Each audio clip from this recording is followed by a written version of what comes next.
এই ফ্যাসিস্ট শেখ হাসিনার সরকার গত ২০ বছর আগে যে বৃক্ষ রোপণ করেছিলেন সেটির কুফল এখন আমরা দেখতে পাচ্ছি। গত ১৭ বছরে এই শেখ হাসিনার সরকার বাংলাদেশের প্রত্যেকটি সেক্টরকে দুর্বল করে দেওয়া হয়েছে, ভেঙে ফেলা হয়েছে। মাননীয় স্পিকার, প্রযুক্তির অগ্রগতির সঙ্গে সঙ্গে সাইবার অপরাধও দ্রুত গতিতে বৃদ্ধি পাচ্ছে। বর্তমানে সামাজিক যোগাযোগ মাধ্যমে বিশেষ করে বিরোধী মত পোষণকারী ব্যক্তিদেরকে এবং নারীদেরকে লক্ষ্য করে সাইবার বুলিং, চরিত্র হনন এবং কৃত্রিম বুদ্ধিমত্তা AI ব্যবহার করে ভুয়া ছবি, ভিডিও এবং বিভ্রান্তিকর তথ্য প্রচারের ঘটনা সামাজিকভাবে বেড়ে যাচ্ছে। এসব অপপ্রচারের ফলে একজন নারী সামাজিকভাবে হেয় প্রতিপন্ন হচ্ছেন, মানসিকভাবে ভেঙে পড়ছেন এবং কোনো কোনো ক্ষেত্রে চরম হতাশার শিকার হচ্ছেন।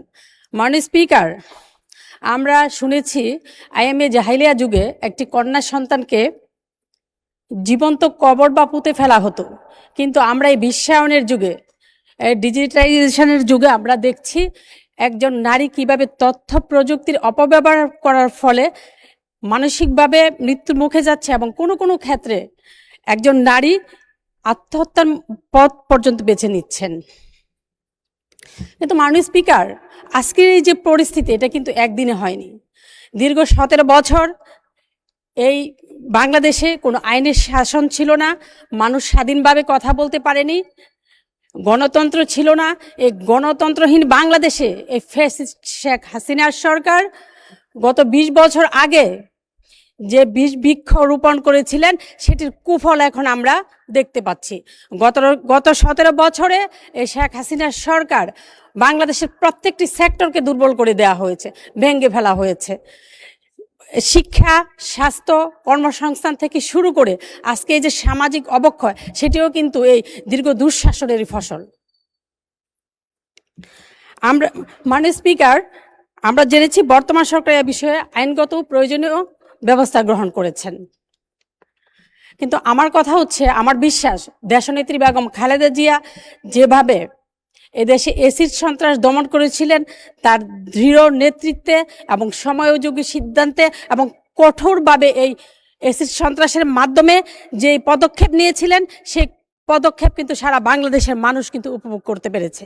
তা আমি বলতে চাই, আজকে সাইবার অপরাধের সাথে যারা জড়িত তাদেরকে দ্রুত, কঠোর এবং দৃষ্টান্তমূলক শাস্তির আওতায় আনতে হবে।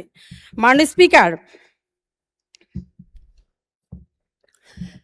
একজন নারীর কান্না কোনো দলের নয়, একজন নারী কোনো একমাত্র শেখ হাসিনা ছাড়া এখানে কোনো সরকারি দল নেই, এখানে কোনো বিরোধী দল নেই, সকল নারীর কান্নাই কিন্তু একরকম।